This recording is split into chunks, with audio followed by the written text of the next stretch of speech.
Vamos a comenzar hoy Marcos 15. En Marcos 14, que la semana pasada llegamos al final. Pasamos por Getsemaní. Vimos a Jesús angustiado hasta la muerte. Salimos de ahí y vimos a Judas traicionando a nuestro Señor. Lo llevaron preso y luego vimos a Pedro negarlo 3 veces. Nos habíamos brincado, de hecho, una pequeña porción que hoy vamos a leer. Hoy vamos a leer mucho, para tener una porción grande de la Escritura y después poderla ir desglosando. Pero vamos a comenzar ahí en esa porción de Marcos 14, 53, que la habíamos dejado pendiente, y después comenzamos también Marcos 15, ¿ok? Marcos 14, 53. Está inmediatamente después de que lo apresaron ahí en Getsemaní. Dice ahí que lo trajeron pues a Jesús al sumo sacerdote, y se reunieron todos los principales sacerdotes y los ancianos y los escribas. 14:55. Y los principales sacerdotes y todo el concilio buscaban testimonio contra Jesús para entregarle a la muerte, pero no lo hallaban, porque muchos decían falso testimonio contra él, mas sus testimonios no concordaban. Mira cómo aquí vamos a ir muy despacio, porque vamos a llegar, si Dios lo permite, hasta la cruz, pero vamos a ir despacito, paso por paso, como aquí Jesús ya está en una audiencia o en un juicio, se puede decir, como eran los juicios en aquel entonces, pero es ante los judíos, ante los religiosos, ante los sacerdotes y el concilio. Vamos a ir tomando también parte de los paralelos, como para tener toda la película completa, solamente ir tomando las partecitas como que le faltan a Marcos para ir completando la película. Antes de este juicio o audiencia que estamos viendo, ya había tenido otro, un poquitito antes. Dice en Juan 18:12, dice que entonces la compañía de soldados, el tribuno y los alguaciles de los judíos prendieron a Jesús y le ataron y le llevaron, y ahí es donde dice primeramente a Anás, porque era suegro de Caifás, que era sumo sacerdote aquel año. Esta es toda una familia de sacerdotes y de sumos sacerdotes. Allá la describe un poquito mejor en Hechos 4:6, solamente anótalo por ahí. Pero lo llevaron primero con Anás, y luego es el que lo manda con Caifás, que era el sumo sacerdote. Seguimos ahí en Marcos 14:56. Marcos 14:56. Muchos decían falso testimonio contra él, mas sus testimonios no concordaban. Y entonces, levantándose unos, dieron falso testimonio contra él, diciendo: nosotros le hemos oído decir, yo derribaré este templo hecho a mano, y en 3 días edificaré otro hecho sin mano. Pero ni aún así concordaban en el testimonio. No concordaban, es decir, y eso que no concordaban, es decir, no hallaban de qué acusarle para matarle. Hay que acordarnos que querían matarlo, no querían juzgarlo con justicia. Ya habían hecho juicio, de hecho, mucho antes. Si vas un poquito atrás, en Juan 11:47, los principales sacerdotes y los fariseos reunieron el concilio y dijeron: ¿qué haremos? Porque este hombre hace muchas señales. Si te fijas, son los mismos que están reunidos acá. Los principales sacerdotes, los fariseos y el concilio dicen: ¿qué haremos? Porque hace muchas señales. Si le dejamos así, dicen el 11:48, todos creerán en él, y vendrán los romanos y destruirán nuestro lugar santo y nuestra nación. Y entonces Caifás, es el Caifás que estamos viendo también hoy, sumo sacerdote aquel año, les dijo: vosotros no sabéis nada, ni pensáis que nos conviene que un hombre muera por el pueblo, y no que toda la nación perezca. Y ahí dice enseguida que estaba profetizando lo que iba a pasar con Jesús. Dice en el 11:53, así que desde aquel día acordaron matarle. Es decir, ellos ya sin juicio ni nada, ya habían acordado matarle. Lo que están acá ya es buscando el pretexto para que todo parezca como que legal, ¿no? Están buscando el mejor tiempo. ¿Y cuál era el mejor tiempo? Es cuando Dios quiso, ¿verdad? Acá ya se está desarrollando todo en el tiempo que Dios quiso. Ya vimos ahora cuando Judas lo entregó y acá estamos en Marcos 14, ¿ok? Marcos 14, 60. Y entonces el sumo sacerdote, está hablando de Caifás, levantándose en medio, preguntó a Jesús diciendo: ¿no respondes nada? ¿Qué testifican estos contra ti? Mas él callaba y nada respondía. ¿Por qué callaba Jesús? Yo creo que callaba porque hasta aquí, si te fijas, dice que estaban hablando de falsos testimonios. Y si Jesús hablara, pues tendría que defenderse, ¿va? Eso es mentira, aquello también es mentira, lo que aquel dice es mentira, eso también es mentira. Entonces él mejor callaba, ¿verdad? Porque Jesús no quería defenderse. Hay otro paralelo que usaremos, está en Isaías 53. Isaías 53, 7, algo muy conocido por nosotros. Dice: angustiado él y afligido, no abrió su boca. Como cordero fue llevado al matadero, y como oveja delante de sus trasquiladores, enmudeció y no abrió su boca. Es decir, no dijo nada Jesús, no se defendió. Hasta aquí no había contestado. Te digo, porque eran puras acusaciones falsas. Entonces, si él hablara era, pues para decir era falso, ¿verdad? No podía aceptar porque no era verdad, entonces mejor callaba. Hasta Marcos 14, 61. El sumo sacerdote le volvió a preguntar: ¿eres tú el Cristo, el Hijo del bendito? Y mira cómo ahí ahora sí contesta, porque eso sí es verdad. Jesús le dijo: yo soy.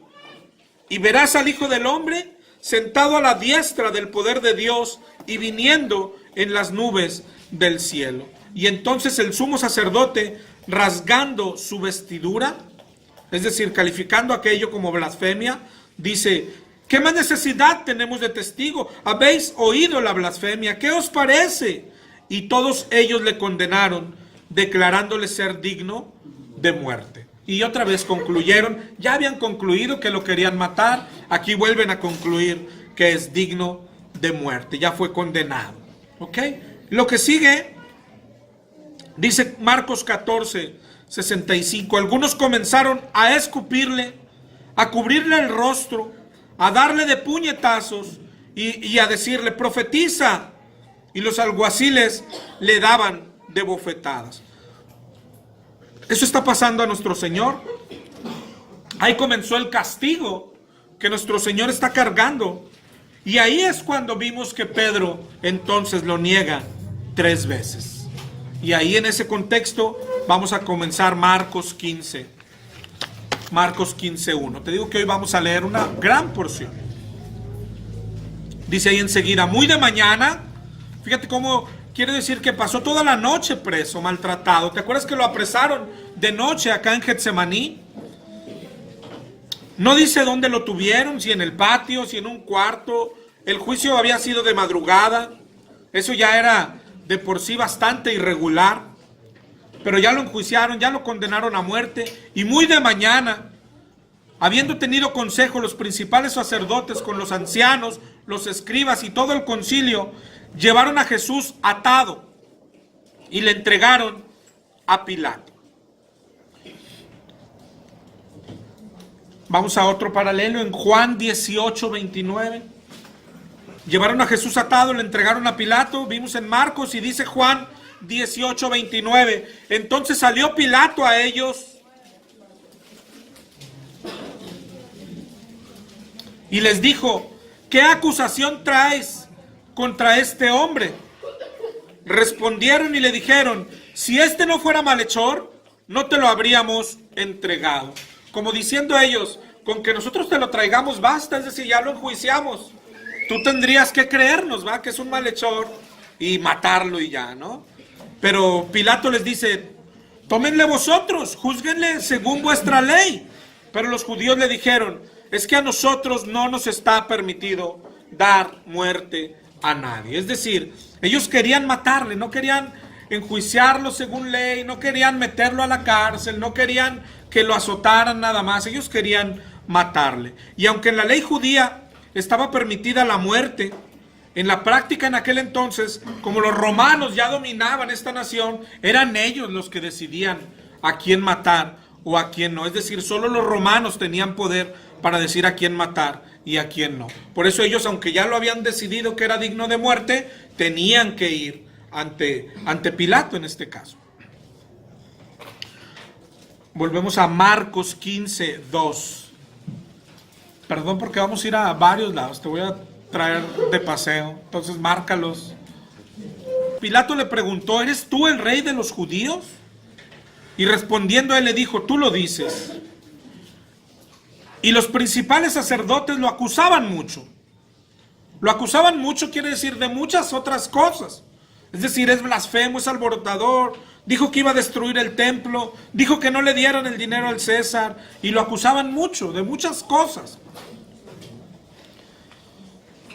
Lucas 23, 4. Marcos 15, Mateo 27, Lucas 23 y Juan 19 son los paralelos. Todos narran la misma porción. Lucas 23, 4.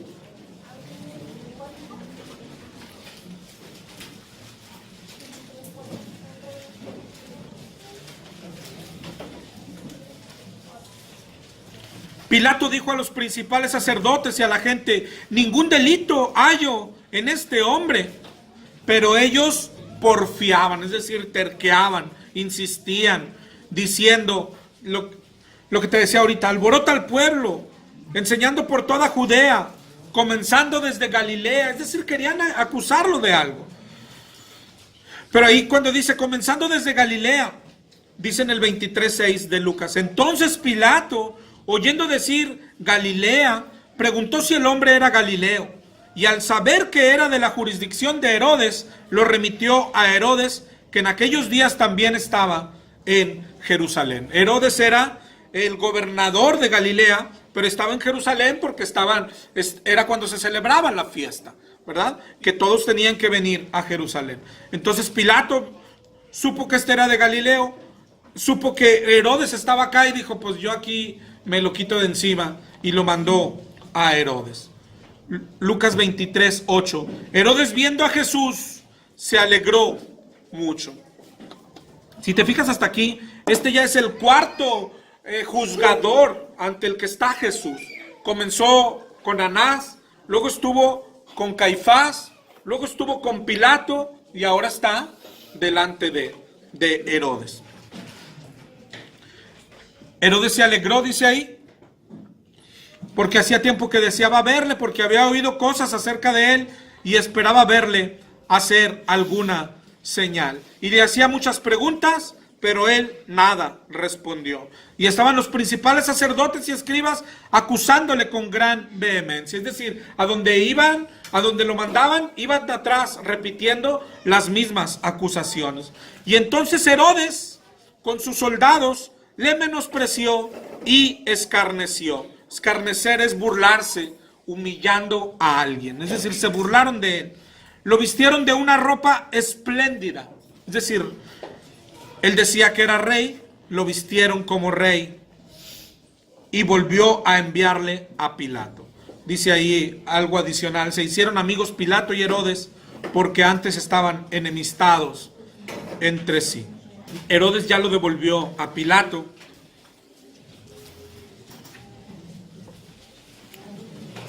Juan 18:33. Entonces Pilato volvió a entrar en el pretorio, llamó a Jesús y le dijo, ¿eres tú el rey de los judíos?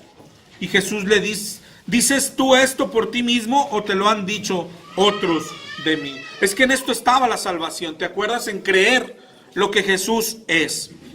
Y Pilato le respondió, ¿soy yo acaso judío? Tu nación y los sacerdotes te han entregado a mí. ¿Qué has hecho? Pilato estaba sorprendido del odio sobre alguien que parecía, pues, no ser peligroso. Juan 18:36. Respondió Jesús: mi reino no es de este mundo. Si mi reino fuera de este mundo, mis servidores pelearían para que yo no fuera entregado a los judíos. Pero mi reino no es de aquí. Y le dijo entonces Pilato: luego, ¿eres tú rey? No sé si veas la desesperación. Él esperaba que le dijera que sí. Y Jesús prácticamente le está diciendo: te lo estoy diciendo, ¿no? Pero no te lo estoy diciendo. Dice: ¿eres tú? ¿Luego eres tú rey?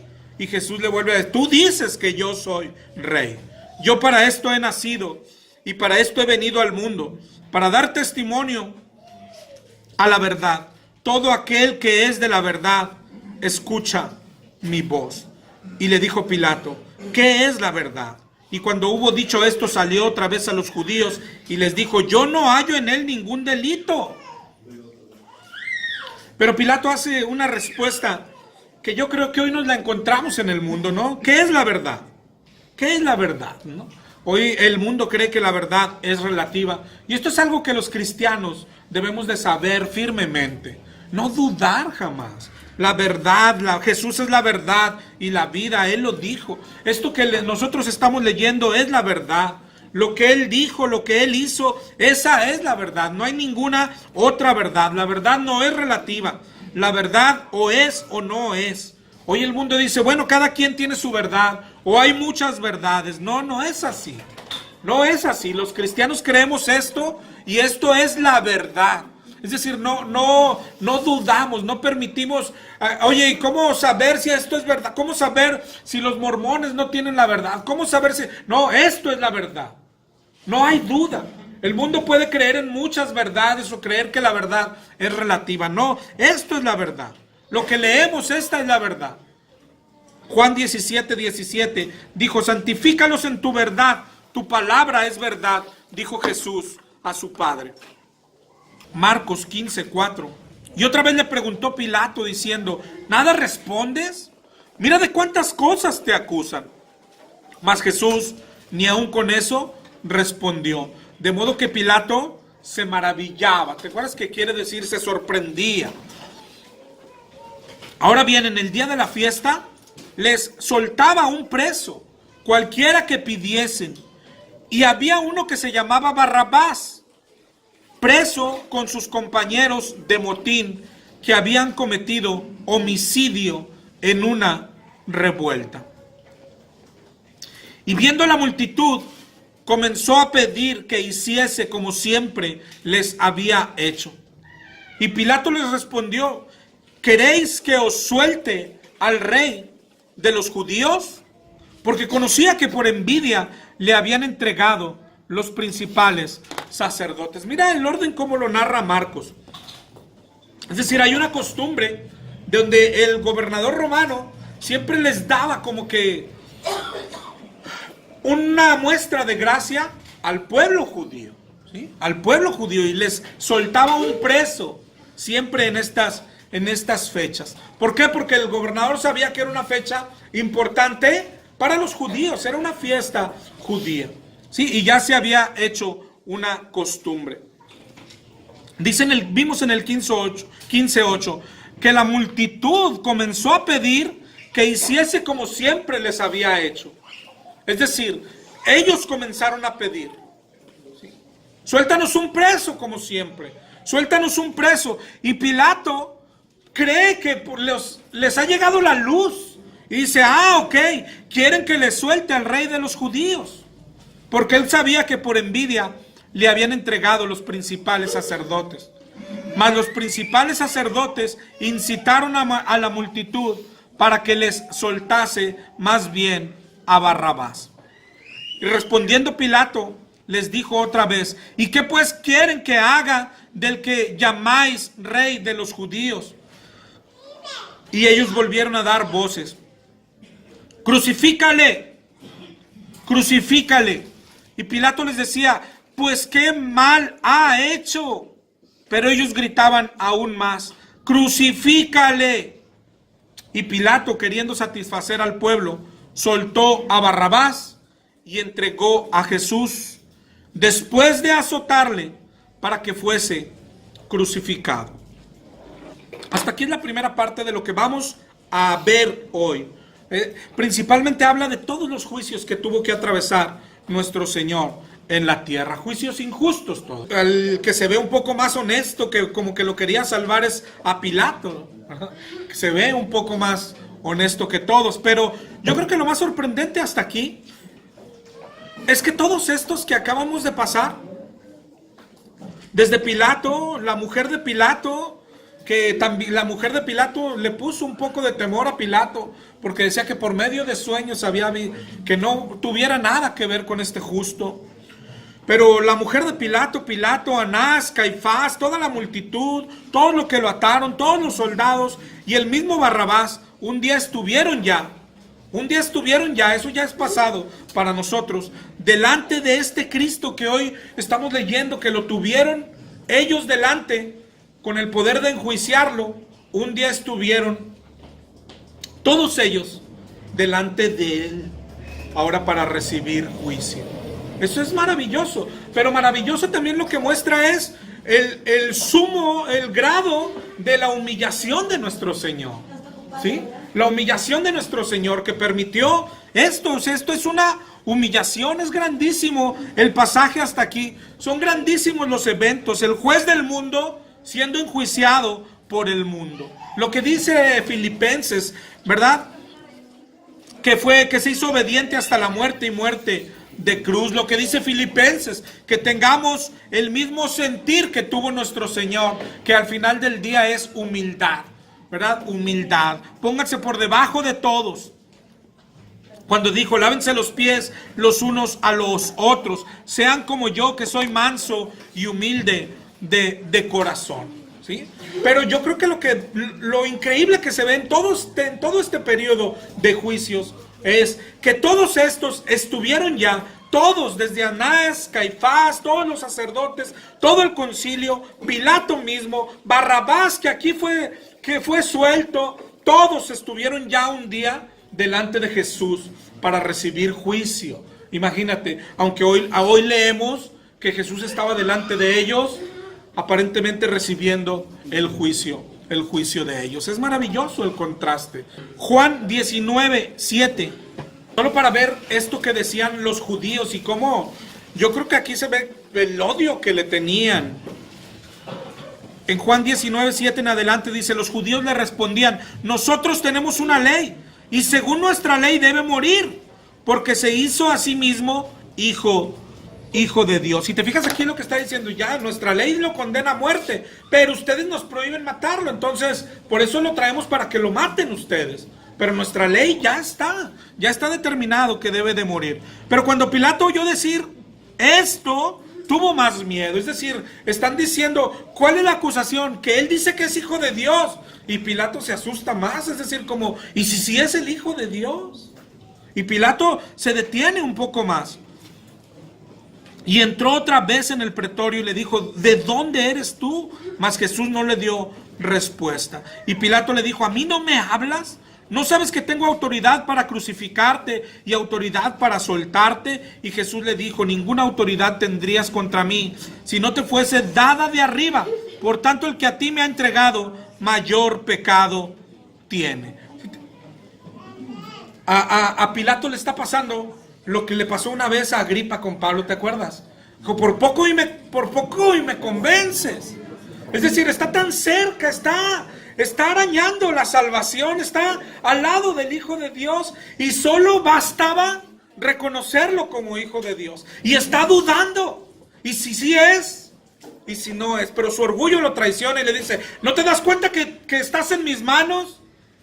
Y yo creo que Jesucristo dice, y el que estaba en sus manos era Pilato, y de lo que hiciera Pilato dependía el futuro de Pilato y no el de Jesucristo. Pero dice ahí enseguida en el 19:12, desde entonces procuraba Pilato soltarle, pero los judíos daban voces diciendo, fíjate todo lo que decían, si a este sueltas, no eres amigo de César, porque todo el que se hace rey, a César se opone. No sé si veas la hipocresía, si ellos odiaban a César. No sé si lo que veas están diciéndole a Pilato, bueno, no lo quieres matar por nosotros, pero si lo sueltas, César se va a enojar contigo. Es decir, ellos lo que querían era que Pilato lo matara. Ellos eran judíos y odiaban a César.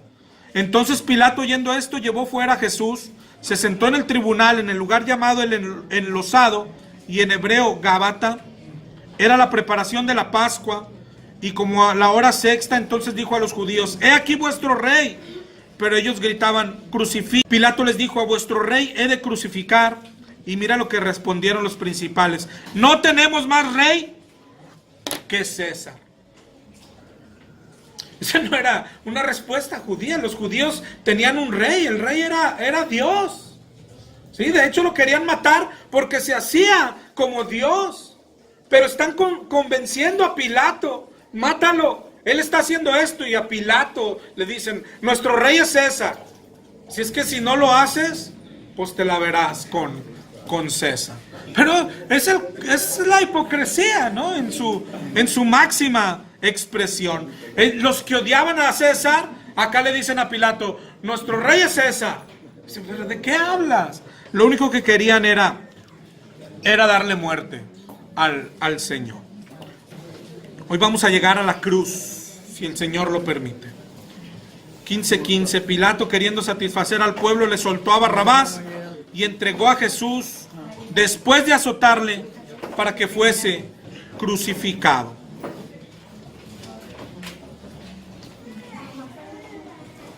Entonces los soldados le llevaron dentro del atrio, esto es, al pretorio, y convocaron a toda la compañía, es decir, trajeron a todos, y le vistieron de púrpura, y poniéndole una corona tejida de espinas, comenzaron luego a saludarle. Pero lo coronaron de espinas. Imagina el dolor, la sangre. Si te fijas aquí, eso nadie se los mandó. Ya decidieron matarlo. Los soldados van a hacer muchas cosas por su cuenta. Esto ya es parte de la burla y del escarnio que a ellos aparentemente se les estaba ocurriendo. Lo coronaron, le hicieron una corona tejida de espinas y lo saludaban: salve, rey de los judíos. Y le golpeaban en la cabeza con una caña y le escupían, y puesto de rodillas le hacían reverencias.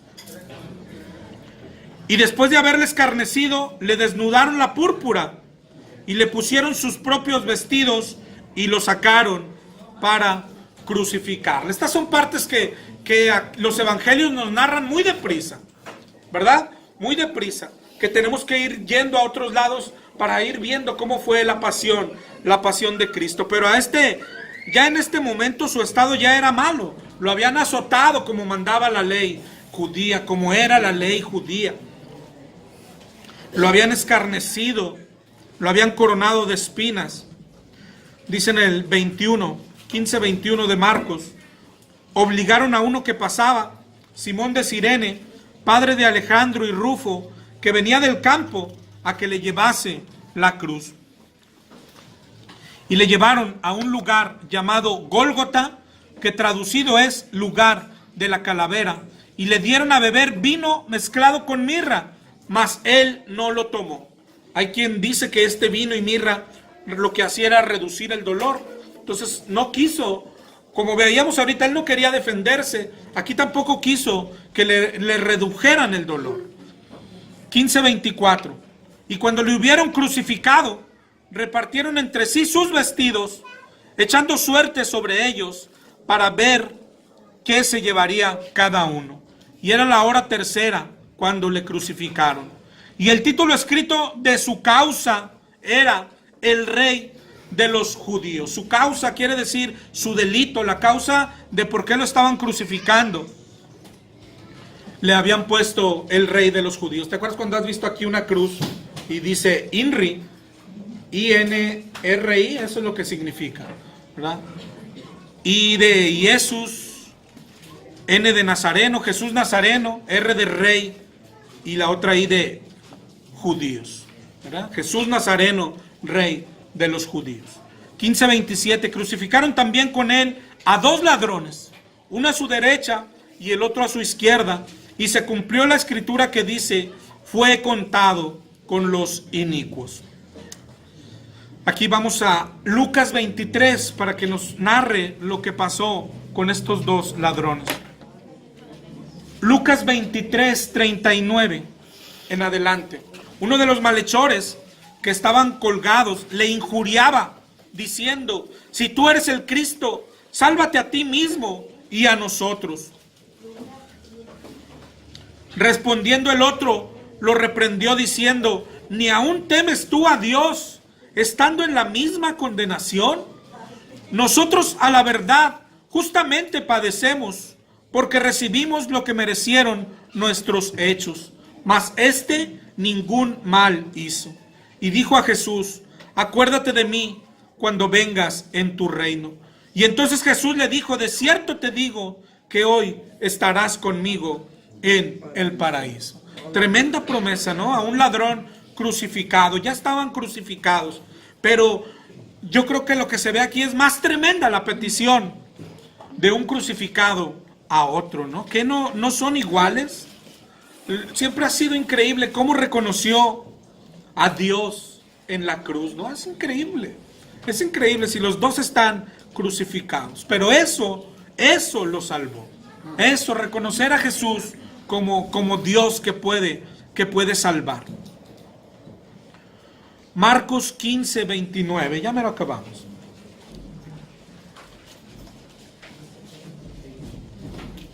Marcos 15, 29. Y los que pasaban le injuriaban, meneando la cabeza y diciendo: va, tú que derribas el templo de Dios y en 3 días lo reedificas, sálvate a ti mismo y desciende de la cruz. Y de esta manera también los principales sacerdotes, escarneciéndose, decían unos a otros con los escribas: a otros salvó y a sí mismo no se puede salvar. El Cristo, Rey de Israel, descienda ahora de la cruz para que veamos y creamos. Y también los que estaban crucificados con él lo injuriaban. Si te fijas, este es antes de aquel pedazo. Primero lo injuriaban, pero luego los dos lo injuriaban y después uno de ellos lo reconoció como el Señor, como el Mesías, como Dios en la tierra, pero ahora como Dios en una cruz. 15:33. Cuando vino la hora sexta, hubo tinieblas sobre la tierra hasta la hora novena. Y a la hora novena Jesús clamó a gran voz diciendo: Eloi, Eloi, lama sabactani, que traducido es: Dios mío, ¿por qué me has desamparado? Y algunos de los que estaban allí decían al oírlo: mira, llama a Elías. Y corrió uno y empapando una esponja en vinagre y poniéndola en una caña, le dio a beber diciendo: dejad, veamos si viene Elías a bajarle. Mas Jesús, dando una gran voz, expiró. Murió, el paralelo dice, entregó el espíritu. Y aquí vamos a detenernos, aunque falta más cosas que suceden en este día. Hasta aquí vamos a detenernos, a donde Jesús muere. ¿Qué es lo que pasó aquel día? ¿Por dónde empezamos? Está muy grande la porción, ¿no? Lo que se ve, lo que leímos. Para empezar, es un gran pasaje narrativo. Entonces, desde el punto de vista narrativo, no es tan difícil de entender e ir viendo. Incluso así como decíamos, como una película, como lo hemos visto incluso en películas, ¿no? En la película de la Pasión, en otras películas. Así, si te fijas, así es lo que narra la Biblia. Jesús está siendo muerto, juzgado primero injustamente, muerto, sacrificado, dando su vida por nosotros. Gracias. Y nos va narrando paso a paso lo que sucedía como en una película. Comenzó siendo enjuiciado religiosamente, primero por los judíos, lo declararon culpable. Como no podían matarlo, lo llevaron con los romanos, con Pilato. Aunque se resistió al principio, hizo uso de todos los recursos que tenía a su mano. Incluso los puso a elegir entre el peor reo que existía, pensando que así podría salvar a Jesús, pero no fue así.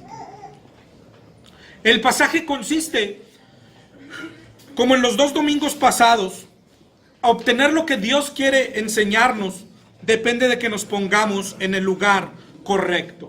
¿Sí? Como cuando vimos la historia de Judas y concluimos que nosotros somos Judas, o vimos que incluso Judas era mejor que nosotros, cuando vimos que hasta Judas se sintió mal por su pecado, dijimos, pues ¿en qué lugar estamos nosotros? Cuando la semana pasada vimos la historia de Pedro, la negación de Jesús, y vimos que nosotros somos como Pedro, somos Pedro, y que hemos negado tanto a nuestro Señor, y todo lo que sintió Pedro lo tomamos como es lo que tenemos que sentir nosotros. Aquí es algo parecido, tenemos que ubicarnos en quiénes somos, pero si te fijas ya hubo muchos personajes, estuvo Anás, estuvo Caifás, y tú tienes que irte poniendo en qué lugar estamos. Estuvieron los fariseos, estuvo el concilio, y los vimos más preocupados por lo que Jesús predicaba, y les quitaba gente, y por eso querían matarlo.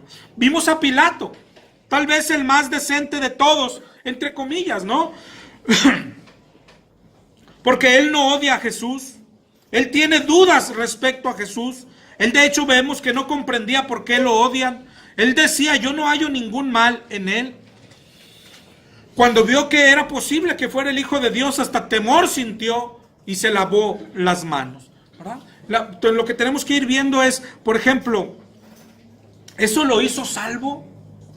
¿La libraría Pilato? Todo depende, a todos los que se han encontrado con Jesús, depende de lo que resuelvan hacer con este Jesús. Vimos a Simón de Cirene que lo ayudó a cargar la cruz. ¿Eso lo haría salvo? Él ni siquiera estaba ahí, dice, iba pasando, venía del campo de trabajar, nomás lo vieron fuerte, dijeron, órale, aviéntese a la cruz. Ni sabía de qué se trataba. La salvación depende de lo que hacemos con Cristo. Anás y Caifás lo odiaban, el concilio, los fariseos, la multitud, lo que vimos ahorita, pobrecitos. Primero hay una multitud que o no está o cambió de opinión, porque lo que vimos es que la multitud, todos gritaron, crucifíquenle. Y ahorita, como decía nuestro hermano, pero ¿no será esta la multitud a la que los judíos le tenían miedo? Que decían, no lo maten en la fiesta porque el pueblo se nos echa encima. Y ahora el pueblo está gritando, crucifíquenle, porque ahí dice que fueron los sacerdotes los que los incitaron a gritar esto. Es decir, ya los habían convencido ahora de estar en contra de Jesús. Si alguien puede decir, no, ellos no son, pues tantito peor. ¿Quiénes somos nosotros? Aquí hay unos que no aparecen, y eso es para mal de ellos. Los discípulos ya no están, ya se fueron, ya corrieron, ya huyeron. Así como si alguien dice, esta no es la multitud a la que le tenían miedo los judíos. La pregunta es, ¿y entonces dónde está aquella multitud?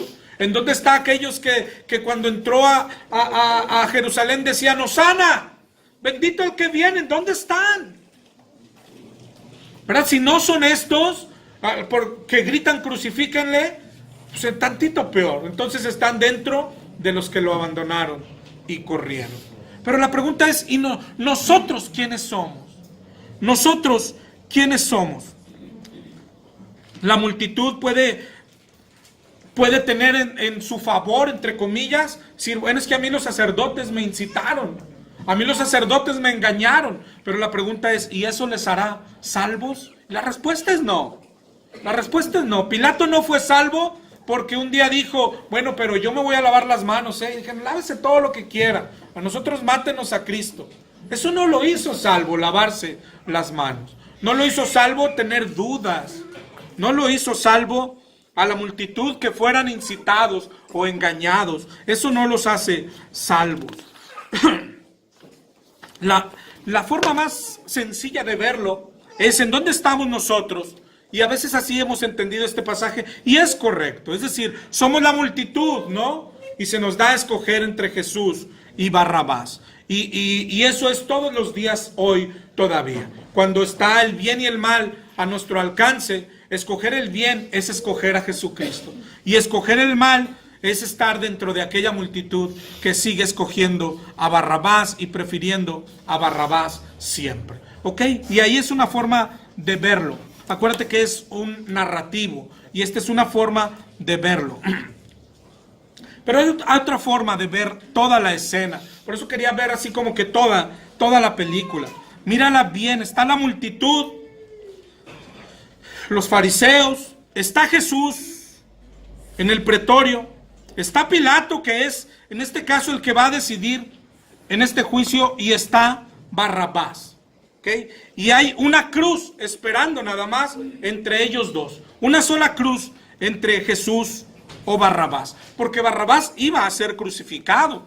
Mira lo que hizo Barrabás. Leímos hace ratito que era asesino, y no solo asesino, sino que había asesinado en una revuelta. Es decir, lo acusaban de sedición. Sedición es un levantamiento en armas contra el gobierno. Pues por el amor de Dios, era lo que los romanos apagaban más pronto, y estaban más prontos a apagar luego. Y Barrabás se le acusaba de eso, de asesino, y aparte haberlo hecho en una revuelta.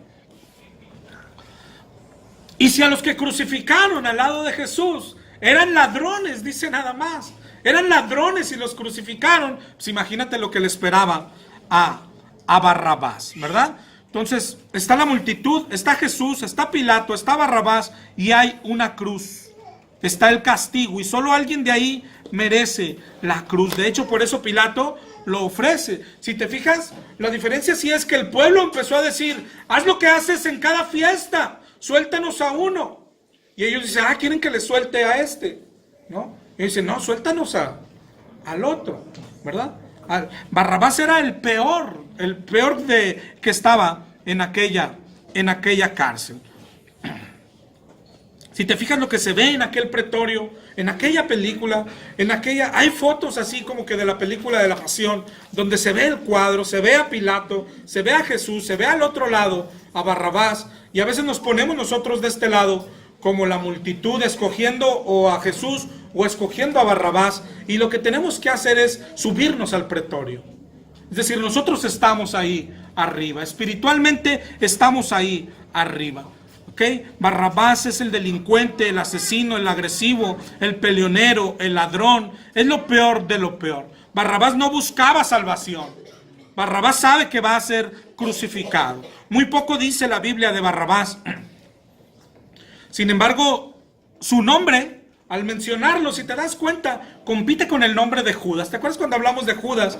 Que solo oír el nombre como que dices, es feo, ¿verdad? Nadie le pone Judas a su hijo. En la misma Biblia, cuando otro se llamaba Judas, se encargaban cuando decía: y esto lo hizo Judas, pero no el Iscariote, o sea, no se confundan, ¿verdad? O sea, era algo terrible. Y Barrabás también es un nombre que hoy lo oyes y dices: es feo, es horrible el nombre de Barrabás. Sin embargo, Barrabás significa, no sé si habías oído lo que significa, pero significa hijo del Padre.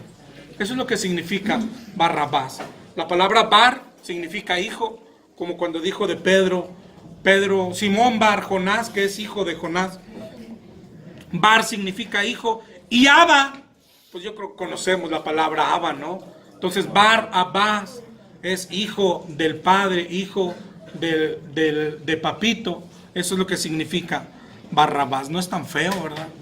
No está tan feo.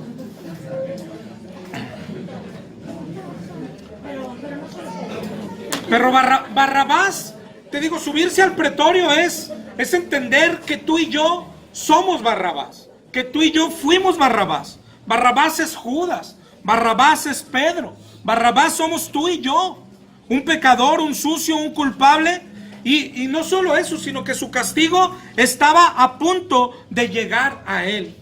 Es decir, estaba a punto de ser crucificado. Y así estábamos tú y yo, dice la Biblia, acumulando ira para el día de la ira. ¿Y qué pasó en la vida de Barrabás? Que alguien que él no conocía, que alguien que ni siquiera le interesaba a Barrabás conocer, es decir, él no tenía interés en conocer a Jesús, apareció en su vida.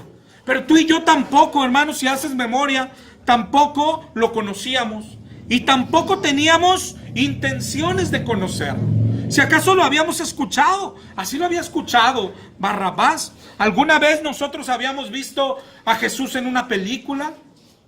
Y lo más que te pasaba a ser que eran, pues, dicen que murió por nosotros, pues qué bueno, Dios que lo haya bendecido, ¿no? Ahora en las fechas de Navidad era lo que más llegábamos a acercarnos a Jesús, ¿no? a las orillas de un pino.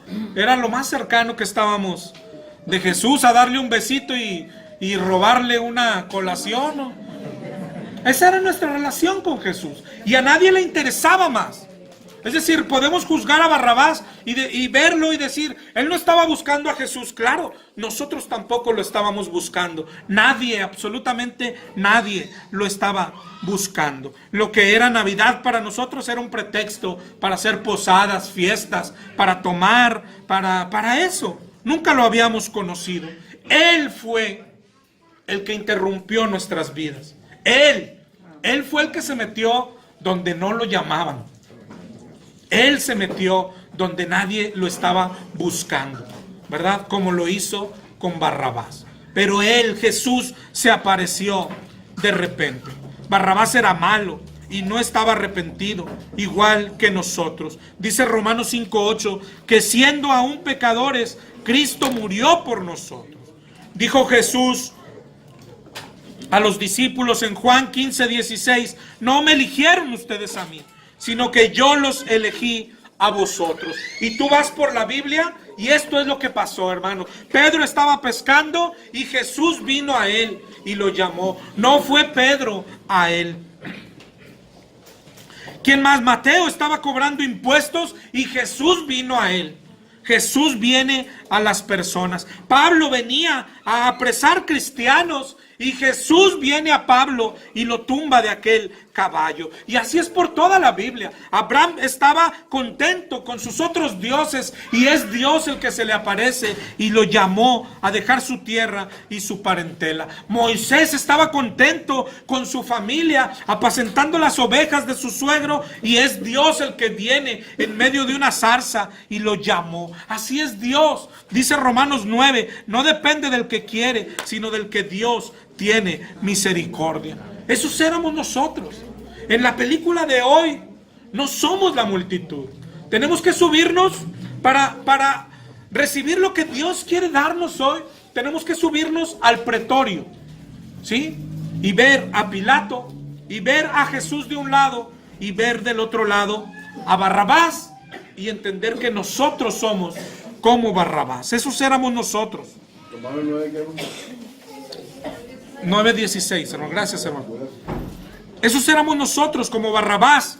¿Y qué le pasó a Barrabás? De pronto quedó libre del castigo, sin hacer nada.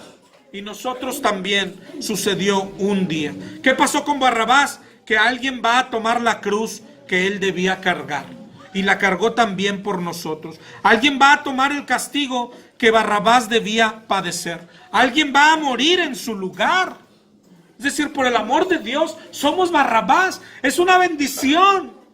O sea, no es malo. Es una bendición reconocernos que somos como Barrabás. Somos Barrabás. En el pretorio somos Barrabás. No estamos abajo. No somos la multitud. No lo escogemos. Es decir, cuando hacemos algo hoy, no es que estamos escogiendo entre Jesús y Barrabás. No, cuando escoges pecar, te conviertes en Barrabás. Eres Barrabás. Y lo que puede salvarnos es volver a aquel pretorio donde está Cristo.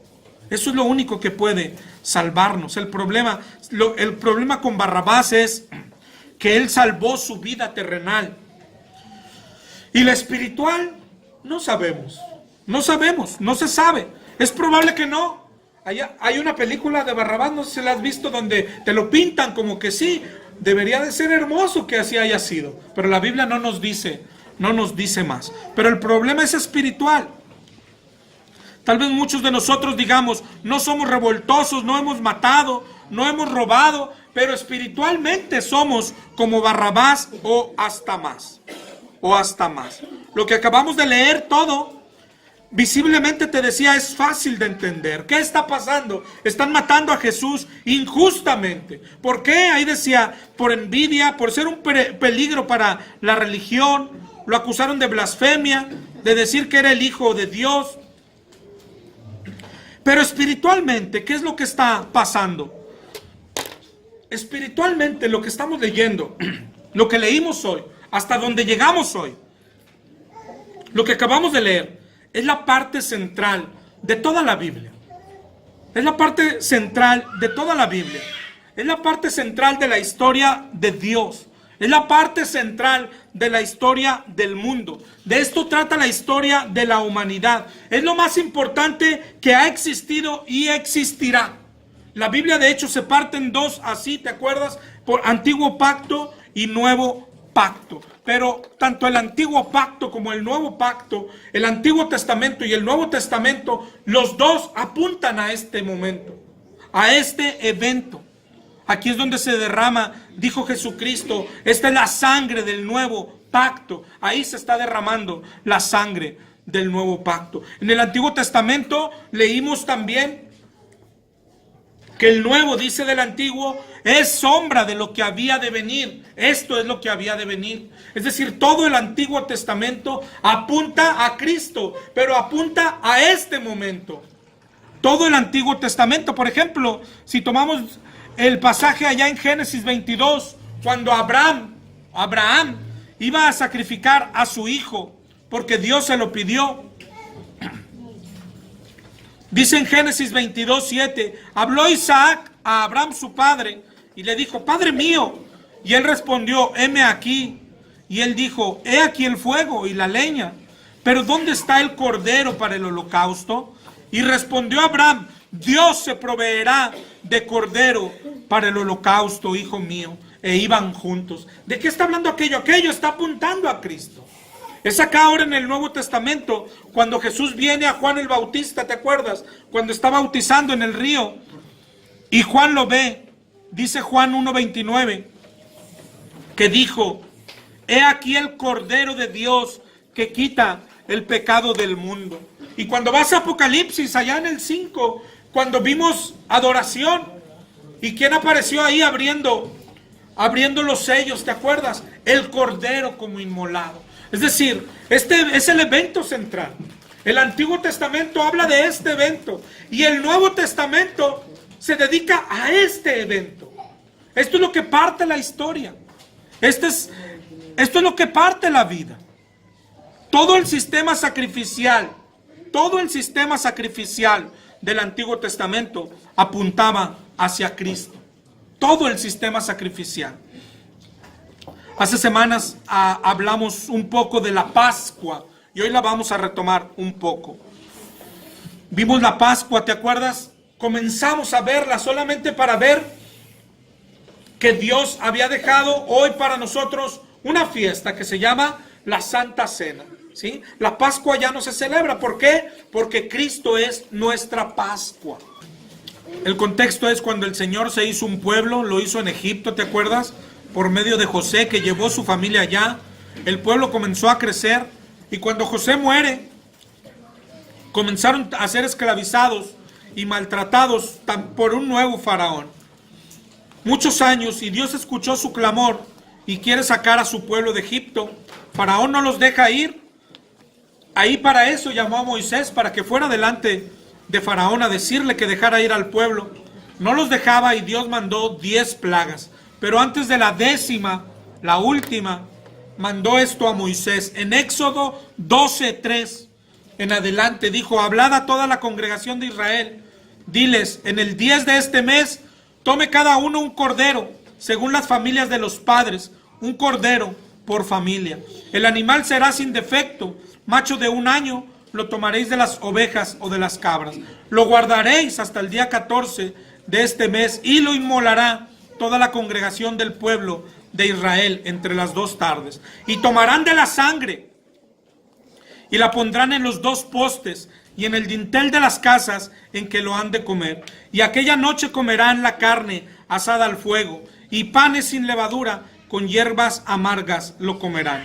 Lo comeréis así, ceñidos vuestros lomos, vuestro calzado en pies y vuestro bordón en vuestra mano, y lo comeréis apresuradamente. Es la Pascua de Jehová. Porque yo pasaré aquella noche por Egipto y heriré a todo primogénito en la tierra de Egipto, así de los hombres como de bestias, y ejecutaré mis juicios en todos los dioses de Egipto, yo Jehová. Y la sangre será la señal en las casas donde vosotros estéis. Veré la sangre y pasaré de vosotros, y no habrá en vosotros plaga de mortandad cuando hiera la tierra de Egipto. Y este día os será en memoria, y lo celebraréis como fiesta solemne para Jehová durante vuestras generaciones. Por estatuto perpetuo lo celebraréis. Hasta ahí. Iba a enviar la última plaga, iba a castigar a todas aquellas familias, personas, pero ellos serían librados. ¿Cómo? Por la sangre del Cordero. Como todo aquello apuntaba a Cristo, a lo que iba a suceder un día, a lo que estábamos leyendo hoy. Dice ahí en el 12:23 de Éxodo: Jehová pasará hiriendo a los egipcios, y cuando vea la sangre en el dintel y en los postes, pasará Jehová aquella puerta y no dejará entrar al heridor en vuestras casas. Guardaréis esto por estatuto perpetuo. Esta es la Pascua de Jehová. Pascua, ¿te acuerdas lo que significa? Brincar o pasar por encima. Brincar o pasar por encima. Eso es lo que hizo Dios. Los brincó a todos los que tenían la sangre por señal. Todo eso apuntaba a Cristo. Después de la Pascua viene todas las leyes del Señor. En Levítico dejó el Señor todos los sacrificios que habrían de presentarse por cada tipo de pecado. Todo eso apuntaba a Cristo. Las ovejas que se sacrificaban, los corderos que se sacrificaban, todos apuntaban a Cristo. ¿Sí? En el libro de Hebreos, en Hebreos 9:11, Hebreos 9:11 en adelante, dice: pero estando ya presente Cristo, sumo sacerdote de los bienes venideros, por el más amplio y perfecto tabernáculo, no hecho de manos, y no por sangre de machos cabríos ni de becerros, sino por su propia sangre, entró una vez para siempre en el lugar santísimo, habiendo obtenido eterna redención. Porque si la sangre de los toros y los machos cabríos y las cenizas de la becerra rociada a los inmundos santifican para la purificación de la carne, cuánto más la sangre de Cristo, dice ahí en el 9:14, cuánto más la sangre de Cristo. Mira ahí adelante en el 9:28, dice que Cristo fue ofrecido una sola vez para llevar los pecados de muchos y sin relación con el pecado, para salvar a los que le esperan. Entender lo que está sucediendo espiritualmente en lo que estamos leyendo hoy en la cruz es lo más importante para nosotros. ¿Qué está haciendo Jesús? ¿Por qué tenía que morir? ¿Por qué tenía que morir así? Por el pecado del pueblo. El pueblo de Dios se formó en Egipto. Dios los sacó de ahí con señales. Les dio leyes, los mandó ser santos, pero ellos fallaron. En el desierto, apenas saliendo de Egipto, ya se querían regresar, ¿te acuerdas? Ya querían regresarse y comenzaron a murmurar. Cuando entran a la tierra prometida, Dios les da instrucciones y fallaron, Dios se hizo un templo, se mudó del tabernáculo al templo, pero ellos fallaron y seguían fallando. Dios les envió profetas para prevenirlos, pero siguieron fallando. Dios los envió al cautiverio babilónico, destruyó el templo y la ciudad, y ellos siguieron fallando. ¿Te acuerdas de la oración de Daniel 9? Cuando él oró, hemos pecado, y lo que le manda decir Dios en Daniel 9:24, 70 semanas están determinadas sobre tu pueblo, tu santa ciudad, para terminar la prevaricación, poner fin al pecado, expiar la iniquidad, traer la justicia perdurable, sellar la visión, la profecía y ungir al santo de los santos. No sé si lo veas, todo el Antiguo Testamento apuntaba a esto que hoy estamos leyendo. Todo el Antiguo Testamento apuntaba a esto. Y después, ¿qué trata el Nuevo Testamento? Los evangelios tratan de esto, lo que estamos leyendo. El camino del Señor a la cruz. Oye, lo que hoy vamos a celebrar en diciembre, la Navidad, ¿por qué es importante la Navidad? Oye, que nació Jesús, lo importante es a lo que venía Él. Venía a morir en la cruz. De eso se trata Navidad. Y no se trata de que el Señor bajó porque quería convivir con nosotros, quería conocernos, abrazarnos. No, se trata de que se hizo hombre para morir, para dar su vida en la cruz. Y después de la cruz, todo el Nuevo Testamento, hermano, trata de la cruz. Explica lo que pasó en la cruz. Brinca solo a Hechos 2:36 y ya se ve el primer sermón de Pedro. Y dice Pedro: sepa pues ciertísimamente toda la casa de Israel que a este Jesús, a quien ustedes crucificaron, Dios lo hizo Señor y Cristo. Hechos 2:36. Brincas a Romanos, en el 5:8 dice: Dios muestra su amor para con nosotros, en que siendo aún pecadores, Cristo murió por nosotros. Y eso es de lo que trata. El Nuevo Testamento trata de la cruz. El Antiguo Testamento trata de la cruz. No hay nada más importante que la cruz de Cristo en nuestras vidas. De eso trata la Biblia. De eso trata la vida. Es el evento que partió la historia del mundo. Es lo más importante que ha sucedido.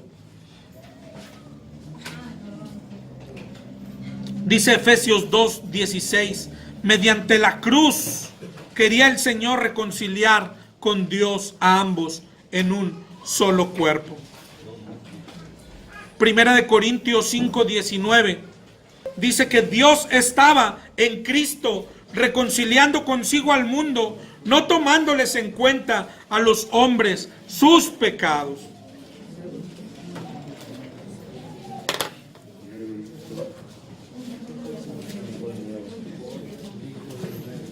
Primera de Corintios 5:19 era ese. Colosenses 1:20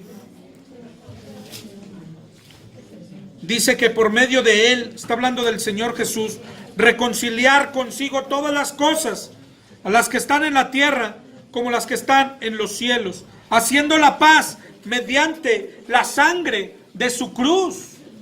Eso es todo. De eso trata esto. En 1 Corintios 1:23, nosotros predicamos a Cristo crucificado, para los judíos tropezadero, para los gentiles locura. No sé si lo veas, cada libro, toma el libro de Gálatas, se trata de la cruz. Toma el libro de Romanos, se trata de la cruz. Tómalo a los Corintios, se trata de la cruz.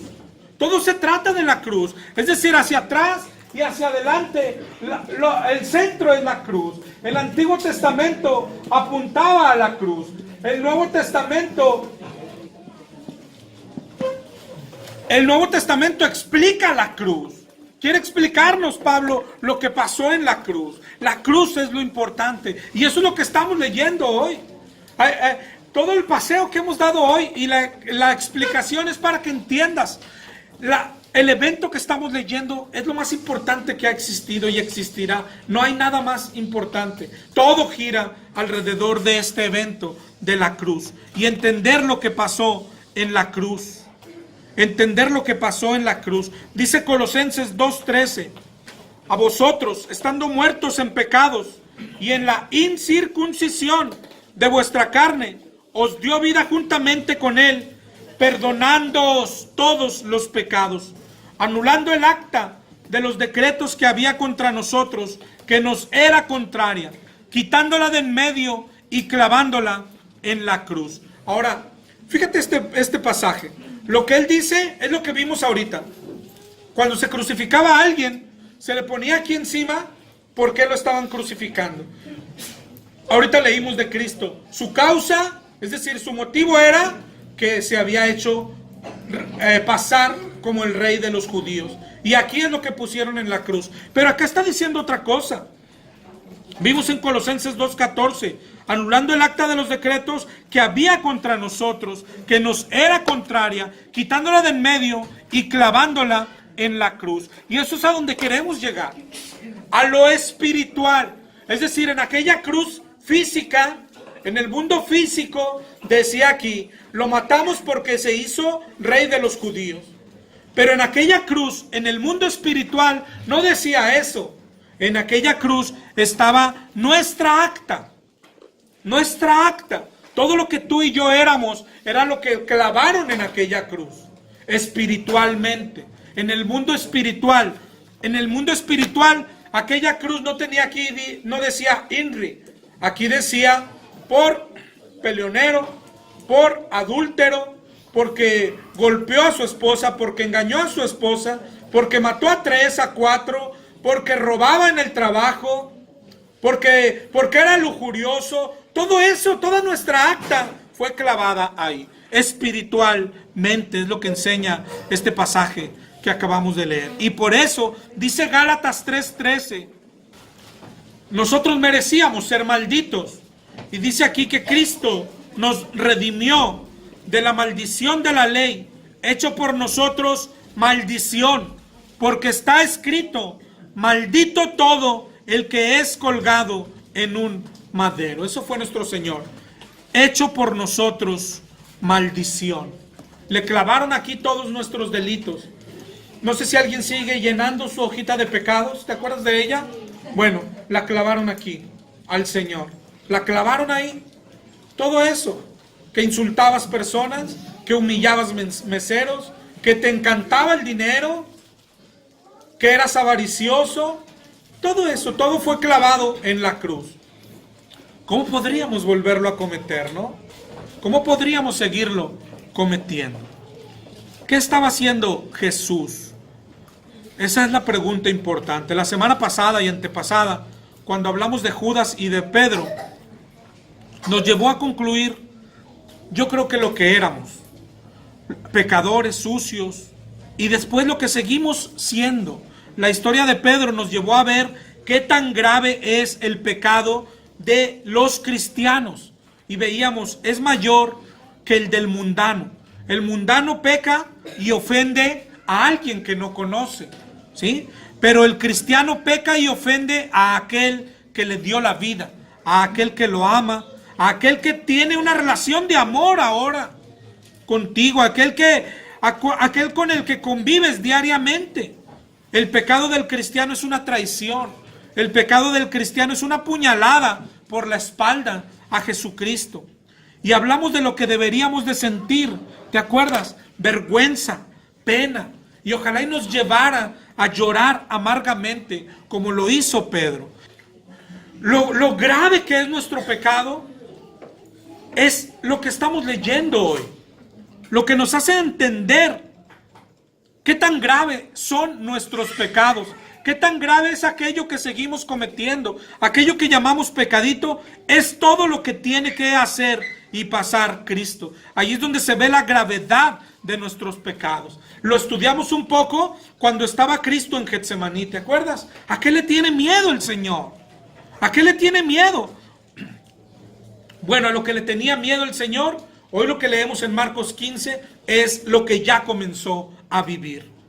¿Okay? Hay una consecuencia espiritual para nuestro pecado: la muerte, la separación de Dios, el infierno. Todo eso lo vamos a ir leyendo. Lo padeció Cristo en la cruz cuando le dijo: Dios mío, ¿por qué me has abandonado? Está padeciendo el abandono del Padre. El infierno también lo va a padecer Él. Pero la mayoría de lo que leímos hoy, hasta la cruz, también nuestros pecados tienen consecuencias terrenales. Y Cristo cargó con ellas. Desde Getsemaní comenzó a sufrir las consecuencias. Las consecuencias. Lo que leemos desde Getsemaní hasta la cruz y luego el infierno. Es como complementando lo que vimos la semana pasada. Es complementando lo que estamos tomando del discipulado de Pedro. La semana pasada hablamos de perdón.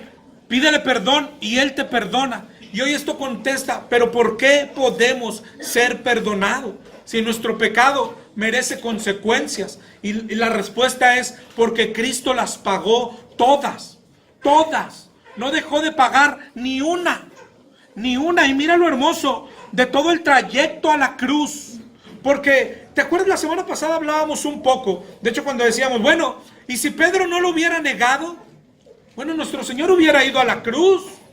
Y al final, la paga de nuestro pecado es la cruz, el infierno, y eso lo hubiera hecho. Entonces, ¿para qué tuvo que negarlo? Pero nada de lo que pasó es en vano. Es decir, la Biblia no tiene nada en vano. ¿Qué está pasando? Que hoy todavía tenemos que ir un poco más profundo a nuestro pecado. Un poco, no a rascar más pecados, sino a entender las consecuencias de nuestros pecados, a entender de lo que fuimos librados, a entender lo que está pasando en todo, no solo en la cruz, en todo el camino a la cruz, en todo el camino a la cruz. Es decir, ¿por qué Pedro negó al Señor? Porque aquella ya es una consecuencia. Es decir, nosotros vemos a Jesús y que Pedro está negando a Jesús, y vemos lo que está pasando en la tierra es que Jesús es bueno y que Pedro está actuando mal, ¿sí? ¿Por qué? Porque es su amigo, porque habían convivido juntos, ¿sí? Pero lo que está pasando en el mundo espiritual es que Jesús ya está cargando nuestros pecados. Y Pedro, sin saberlo, ya está dándole una consecuencia de nuestros pecados. Todos lo hicieron, sin saberlo, estaban dándole a Jesús las consecuencias de nuestros pecados. Entonces, que un amigo nos negara a nosotros, hermano, muchos tenemos pecados aquí tan vergonzosos que merecían eso, nada más para empezar. Hicimos cosas tan horribles, es decir, que éramos ladrones, que éramos adúlteros, que si alguien decía, oye, ¿conoces a él? No lo conozco. Esa era ya una consecuencia de nuestros pecados. No sé si lo entiendas. Es decir, el camino a la cruz nos va a mostrar cosas que tal vez no hemos visto, ¿sí? ¿Qué tan sucio es nuestro pecado? Y si te fijas, es nuestra tercera semana viéndolo. Lo vimos primero con Judas. Luego Pedro nos llevó un poquito más abajo. Hoy, la historia de hoy, nos tiene que llevar más abajo, a lo que merecía nuestro pecado, ¿sí? Pecados tan vergonzosos que merecían eso. Que algún amigo, algún familiar, le dijeran, oye, ¿conoces a ese varón, el que está entrando a un hotel? No lo conozco. No lo conozco. ¿Conoces a aquella muchachita que mira, se está dejando allá manosear con aquel hombre en el parque? No la conozco. Ese ya es una consecuencia de nuestros pecados. Es decir, desde Getsemaní fue puesto el pecado de Cristo en nosotros. Todo lo que vemos de ahí a la cruz, fíjate cómo tiene dos cosas de verlo. Todo lo está padeciendo injustamente el hombre, porque él no tuvo pecado, ¿sí? Lo están acusando falsamente. Pero en el mundo espiritual no es así. En el mundo espiritual está viviendo cosas justamente porque tiene nuestro pecado. Y lo primero es que un amigo lo haya negado. Nuestro punto de quiebre hoy está en el pretorio, en subirnos al pretorio, ¿sí? Ese es nuestro punto de quiebre. Y voltear, hoy ponte en el pretorio, hoy. Nuestro encuentro con Jesús, espiritualmente, todos los que hemos tenido el encuentro con Cristo, espiritualmente fue en el pretorio. Ahí es. Y te das cuenta, ojo, de lo malo que has sido, de lo que te ha librado. Pero no necesariamente esperas que te vuelva a librar, ¿ok? De lo terrenal. Sin embargo, lo que estamos viendo son consecuencias terrenales de nuestro pecado. La negación de un amigo era algo que merecíamos muchos. Muchos tenemos pecados muy vergonzosos. Sabes, en mi historial de pecado, y sin ser justificante, pero en mi trabajo, yo hice muchas cosas malas. He hecho muchas cosas malas. He robado. Es decir, yo merecía estar con esposas, hermano. Y luego veo a Cristo atado y Él es el que está atado. En la cárcel, Él es el que fue llevado a la cárcel. Eso tengo que entenderlo. Pero no puedo seguir robando y decir que al cabo Él seguirá cargando las esposas, las cadenas. Y tú, no, eso no se puede. Pero sí puedo mirar atrás. Hoy puedo mirar atrás y ver, porque yo ya sé que Él pagó por mis pecados. Yo ya sé que Él bajó a los infiernos. Yo ya lo sé y estoy agradecido. Pero lo que necesitamos ver es que también Él me libró de la cárcel. La misericordia. Esa es gracia de Dios. Que también Él me libró muchas veces de la vergüenza. Así es. De la vergüenza. Que tal vez tú no conoces y que alguien entrara por ahí y dijera, a este tipo yo lo conozco. Este tipo me robó, este tipo me estafó. Y que fuera una vergüenza. Él está pasando mi vergüenza. No solo cargó la cruz, no solo bajó al infierno, cargó mi vergüenza. Cargó mi delito. Fue a la cárcel por mí. A la cárcel por mí. A la cruz por mí. Le pusieron esposas por mí. Y eso necesitamos entenderlo hoy. No solo bajó al infierno. Que por el amor de Dios, eso ya nos debería hacer agradecidos toda la vida. No, fue a la cárcel. Muchos de los que están aquí merecían cárcel.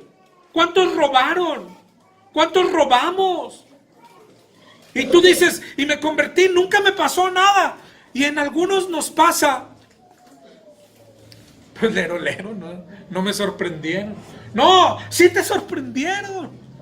Está Jesús yendo a la cárcel. Está Jesús amarrado. Como un delincuente. Como tú. Como tú cuando robaste en tu trabajo. Como tú cuando mentiste en alguna declaración. Como tú, la vergüenza era tuya. Y Él la está cargando. Muchos de nuestros pecados merecían eso. Cuando alguien pone confianza en ti, tú lo traicionas. Cuando robas, Cristo paga por ti. Pero además cargó la vergüenza. La vergüenza, Cristo la está cargando también. Los golpes, tú lo vemos caminando y lo vemos siendo golpeado ahí por los soldados. Escupiéndole. Tú dices, ¿por qué le escupen esto? Esta es de las peores humillaciones, hermano, que le puedes hacer a alguien. Escupirle el rostro. Eso es de lo peor, es de lo más bajo. Escupirle el rostro a alguien es humillarlo, sobajarlo, lo más bajo que hay. Sí, pero ¿por qué? Porque por ti, por mí. ¿Cuántos hicimos los varones, mi hermano? ¿Cuántos despojamos a alguna jovencita de su virginidad solo por diversión y luego la abandonamos? ¿Qué merecías por parte de ella? ¿Cuántos dejamos a nuestra esposa, a nuestra familia? ¿Qué merecíamos? ¿Qué merecíamos por parte de aquella jovencita, de la familia de aquella jovencita? Escupitajos, hermano. Escupitajos en la cara. Eso es lo que merecíamos. ¿Qué merece por parte de los padres de aquella jovencita? Que nos causaba risa. No, no es así. Llegamos acá y decimos, Jesús me perdonó todo. Sí, pero ¿por qué pudiste ser perdonado? Porque Él cargó la vergüenza. Porque Él llevó los escupitajos en su cara. ¿Te das cuenta? No para todo en la cruz. No paró todo en el infierno. Aparte llevó los escupitajos en su cara. Mira la cara del Señor escurriendo aquellos escupitajos. ¿Qué merecíamos? ¿Cuántos no recibimos nuestro merecido acá en el mundo y hasta nos sentimos gozosos? Bueno, no fuimos sorprendidos, ¿no? La libramos y luego todavía de ribete el Señor nos perdonó. Gloria a Dios. ¿Qué más quieres? Que voltees, que sí fuiste sorprendido, que estabas en el pretorio, que ibas a la cruz, que te iban a escupir, que te iban a golpear. Y Jesús dijo, todo venga sobre mí, todo caiga sobre mí. ¿Sí? No es que no te sorprendieron, es que Cristo lo pagó. Hombres y mujeres, ¿cuántos de acá tuvimos relaciones sexuales antes del matrimonio? Hermanos, pecados que ni siquiera nos hemos arrepentido, yo creo. Tuvimos relaciones, pero nos casamos, ¿no? Como que borra el pecado, ¿no? ¿Qué es eso? Tener relaciones. Para la mujer es ser como una prostituta. ¿Qué mereces? ¿Qué merecías? Desprecio, vergüenza, que nadie te hablara, ser la señalada en aquella colonia. Mira, ahí va la prostituta, mira, ahí va la que se acuesta. Y lo está cargando Cristo. En el pretorio lo está cargando. No sé si lo entiendas. Hay pecados que nos sentíamos felices, como que porque nadie nos sorprendió. Gloria a Dios. No, es que no llegó la consecuencia, porque Cristo la cargó también. Eso es lo que está cargando Cristo. Todo lo que sufrió, la negación, los golpes, los escupitajos, la corona de espinas, todo lo demás, los clavos en las manos. ¿Por qué unos clavos en las manos? Tú y yo merecíamos clavos en las manos. ¿Sabes por qué se aplica la pena de muerte? Hoy se sigue aplicando en algunos países. ¿Por qué? Para que no sigan haciendo daño, ¿verdad? Son personas que han hecho mucho daño. Y la sociedad decide para que ya no hagan daño a nadie más. ¿Por qué los clavos en las manos? No eran sus manos, eran las tuyas. ¿Golpeaste a alguna persona alguna vez? Para eso necesitaban clavos, para detener aquellas manos. ¿O robaste algo con aquellas manos alguna vez? Por eso merecían clavos, merecían estar clavadas a algún lado donde no pudieran pecar. ¿Hacían algo ilícito? ¿Hacían algo indecente? Por eso merecían clavos. Tus manos, no las de Cristo.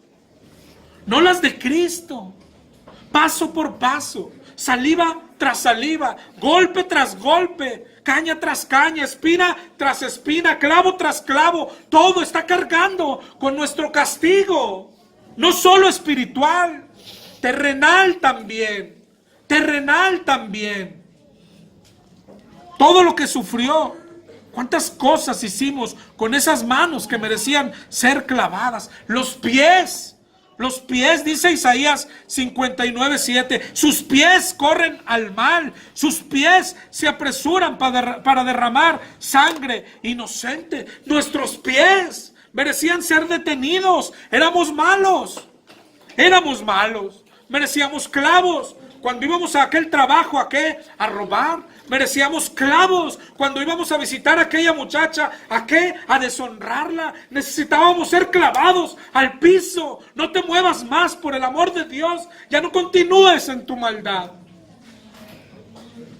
Y eso es lo que está cargando nuestro Señor. La sangre, por su sangre, continuó saliendo en la casa del sumo sacerdote con los primeros golpes.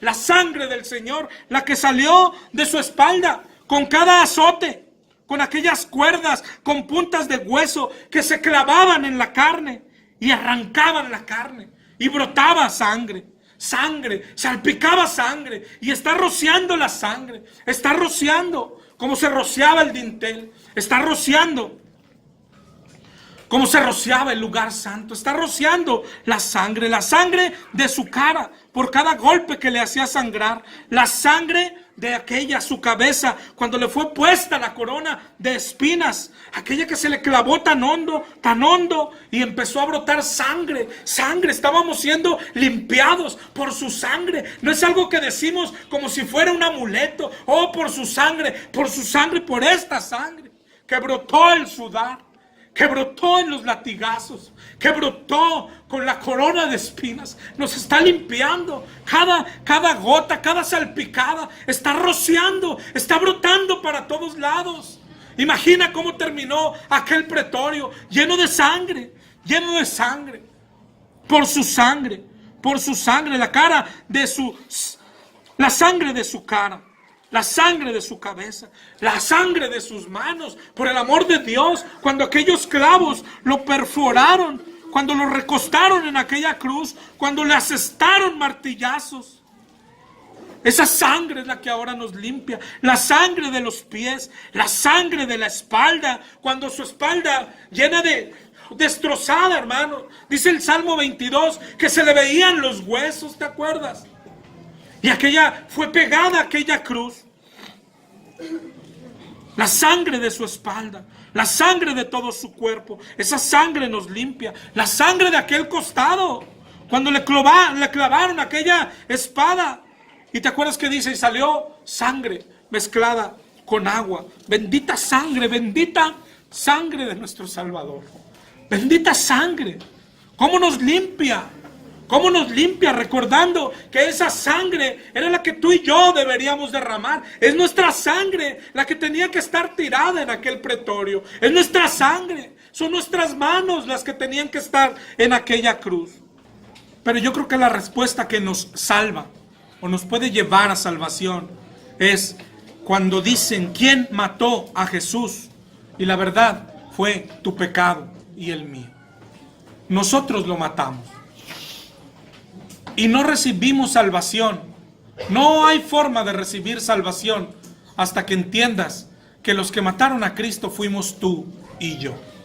Que Él estaba siendo muerto por nuestras culpas y por nuestros pecados. Cuando de tu alma salga una respuesta así, tú lo pusiste en esa cruz, tú lo pusiste en aquel camino.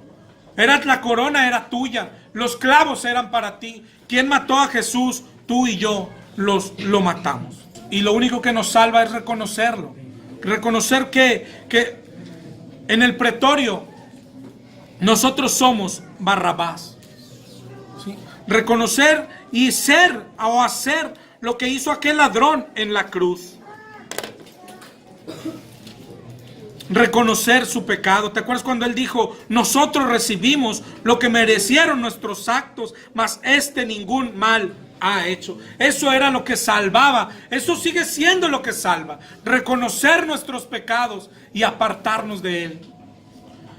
Y el que salva es Dios, es Cristo, porque Cristo es Dios. Imagínate reconocer a Dios en la cruz y voltear y ver a alguien ensangrentado, hecho pedazos, sangrar por todos lados, el Salmo 22 dice, soy gusano, no hombre.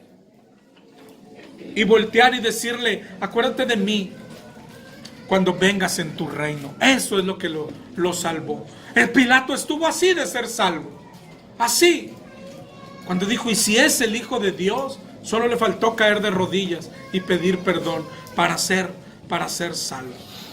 Para recibir una segunda oportunidad, que es la que el Señor está dando en la cruz. Una segunda oportunidad. Regresemos a Barrabás. Piensa en Barrabás. Él está recibiendo una segunda oportunidad. No la pidió, simplemente la recibió por amor, porque Dios lo amaba. Dios se apareció ahí al lado de Barrabás. Dios se apareció ahí.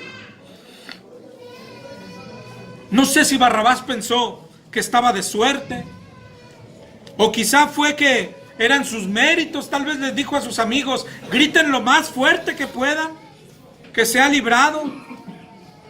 Eso se ve terrenalmente, pero espiritualmente, mi hermano, Barrabás fue librado porque Dios así lo quiso. Barrabás fue escogido por Dios para darle una segunda oportunidad. ¿Qué? Una segunda oportunidad. No te castigué hoy. Vaya, viva ahí. Preocúpese, pregúntese. ¿Y quién es el varón que cargó con mi pecado? Ese es el cristianismo. ¿Cuántos cristianos de hoy somos como Barrabás?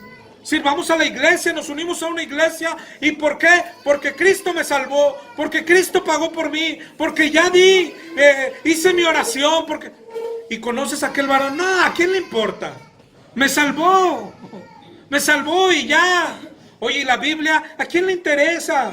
La santidad, ¿a quién le interesa? Me salvó. Eso es lo que se ve que hizo Barrabás. Y su segunda oportunidad es en interesarse por quien lo salvó. Bajar de ahí con una pregunta, ¿pero por qué está muriendo? ¿Por qué está sangrando? ¿Por qué está crucificado? ¿Por qué? Si eso era para mí. Eso es lo que nos puede salvar. No solo que Él nos salve, sino preocuparnos por quién es el que nos está salvando. No basta con decir, oye, ¿será el Hijo o será Dios? Pues Dios sabrá, pero a mí me salvó. No, no es así. Tenemos que preocuparnos por conocer al que se subió a la cruz por nosotros. Eso pasó aquella vez en nuestra vida. Él permaneció callado y nosotros como Barrabás fuimos hechos libres. Y él sabía lo que hablábamos la semana pasada. Él sabía que íbamos a volver a fallar. Él sabía que lo íbamos a pisotear y aún así nos hizo libres. Él sabía que a Barrabás tal vez no le iba a importar y aún así le dio una segunda oportunidad. A veces tal vez en eso nos corresponde ser un poco mejor que Barrabás. Pecamos, somos sucios. Y Jesús siempre siendo Jesús. Él dice, aunque tú seas infiel, Él permanece fiel. Jesús es fiel. Y a lo mejor ahora, pero cada pecado, hermano, lo que veíamos la semana pasada, el pecado del cristiano, ¿a dónde hay? No hay otra solución.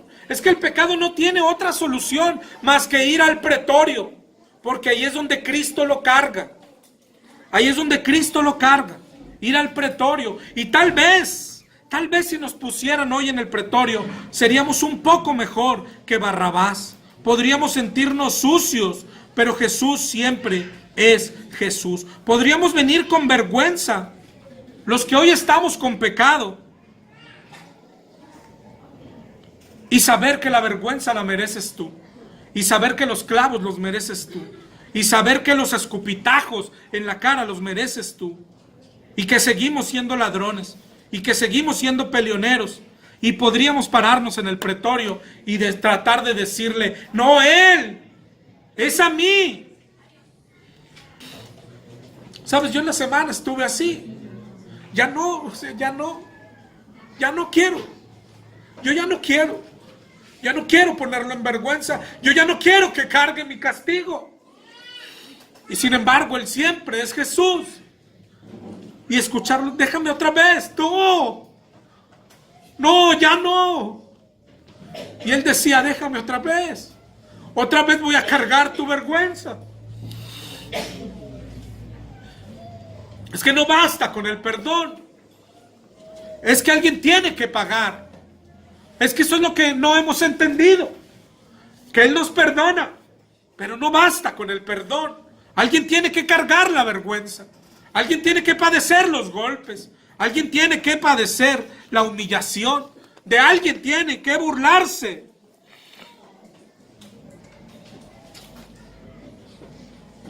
Y nosotros merecemos el abandono. Nosotros lo merecemos. Encuéntrate con Cristo otra vez. Ve al pretorio, súbete al pretorio. Y dile que ya no. Y mira lo hermoso que es Cristo. Y dice otra vez, pero papá, voy a volver a fallar. ¿Y sabes qué dice? Y dice, ¿y la vuelves a traer? No, no quiero. No quiero. No quiero. No quiero volver, no quiero hacerte daño. El pretorio es donde se nos dio salvación. El pretorio, el encuentro con Cristo, donde tú lo ves cargar con la vergüenza. Y quédate al pretorio y mira cómo se levanta aquella cruz. Mírala de lejos, tú quédate en el pretorio y mira la cruz y dice, ese era yo. Ese era yo.